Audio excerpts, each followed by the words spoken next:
If you're anything like me, you probably clicked on this video because you have an upcoming internship or your first full-time job, and you're looking for ways to feel more prepared or just a little bit more confident going into that job.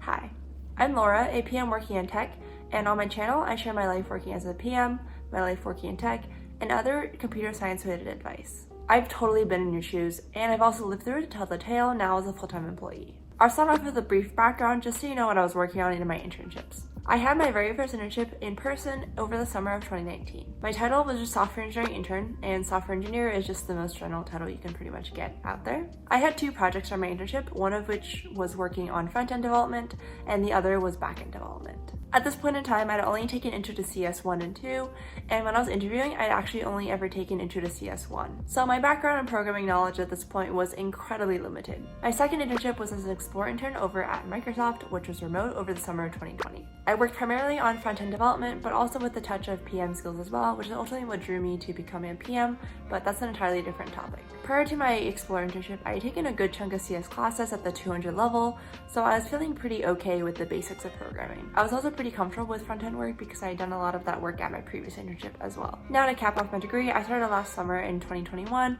as a full-time PM. There's my background. Now let's talk about what I did to prepare. In the past, I might have put forth a timeline or set expectations with you on what you can reasonably expect to head into your first internship or full-time job. However, I'll tell you now that the secret and what I did to prepare for my internships was nothing. I really didn't do anything special. I went through college, paid attention to my courses, did well in my courses, and then went through my internships. There's no cherry on top and no special ribbon or bow that you have to go tie.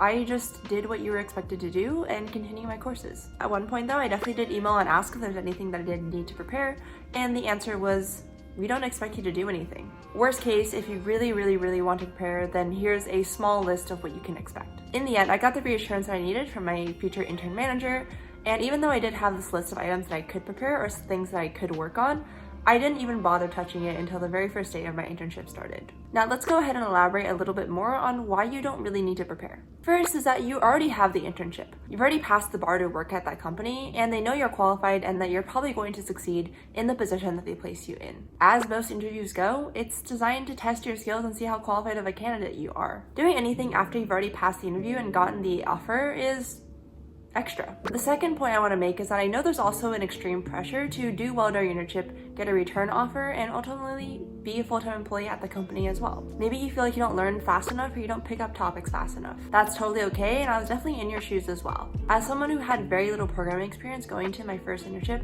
I was deathly terrified of what I was going to do during my internship. At that point, I was just a freshman with 1 or 2 CS classes under my belt, and I felt incredibly unconfident in my skills. There are people who were seniors that had taken tons of more classes than me, or people who were just a little bit older and more well-versed with the professional industry and landscape. Both of my internships ended up going well, and I'm glad that I didn't spend the extra time to obsess over every single detail and everything that I could have learned and didn't learn ahead of time. Be sure to lean into your support system though if you are feeling overwhelmed, nervous, stressed, or scared. This could be other interns in a similar position, this could be a newer graduate on your team, or it could be the senior people on your team if they are particularly friendly and open to helping you out. Third is that even if you do email ahead and ask if there's anything you can prepare, your manager probably hasn't decided the intern project that early. Most intern projects aren't really discussed or thought out too far ahead of time, mostly 1 month at best, and 1 to 2 weeks at worst. Of course, you're going to be joining an established team at the company, so they definitely have their own projects and code base that they're working on, and that may give you a little bit of a hint. But realistically, what you're going to be working on as an intern over the summer, spring, or fall probably hasn't even been decided yet at the time of your email. Fourth, you will learn exactly what you need to learn as time goes on and over the course of your internship.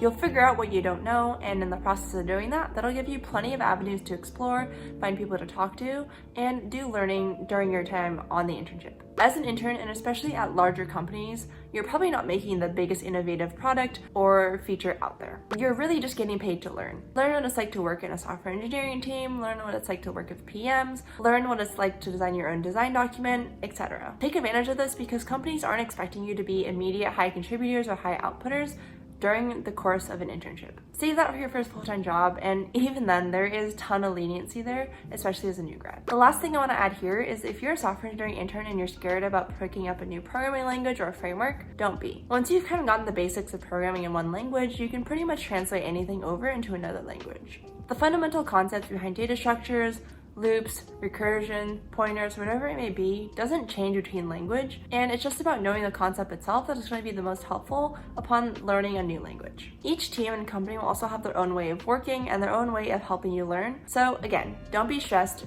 Feel free to ask plenty of questions because they are expecting that.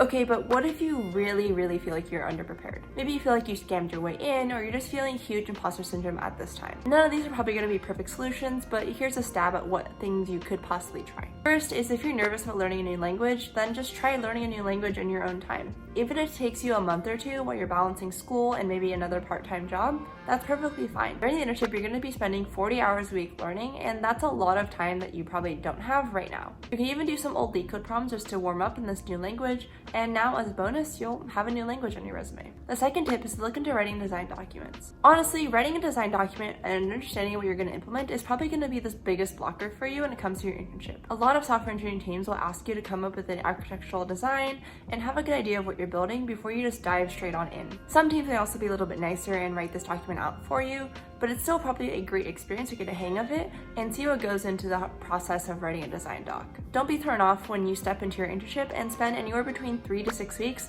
solely on the design document and iterating there alone. I hear interns ask about this a lot, and they get really afraid that they might not have enough time to program or execute. It's totally normal. Designing something from scratch and making sure that it's done right is going to take a lot of iterations, especially if you don't have any prior experience. The third and last tip I have that is maybe the most actionable and most reasonable is just to take a look at blogs written by other software engineers or PMs well established into the career. Take learnings from them in their blogs. What did they struggle to learn? What are they sharing about their career and their experiences?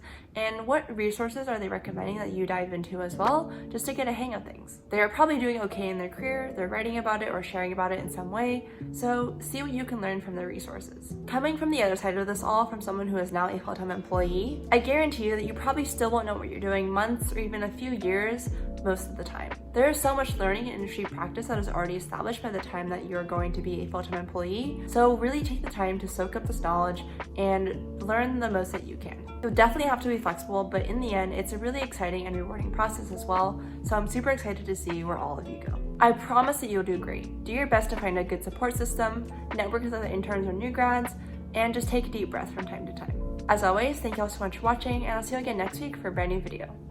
Bye.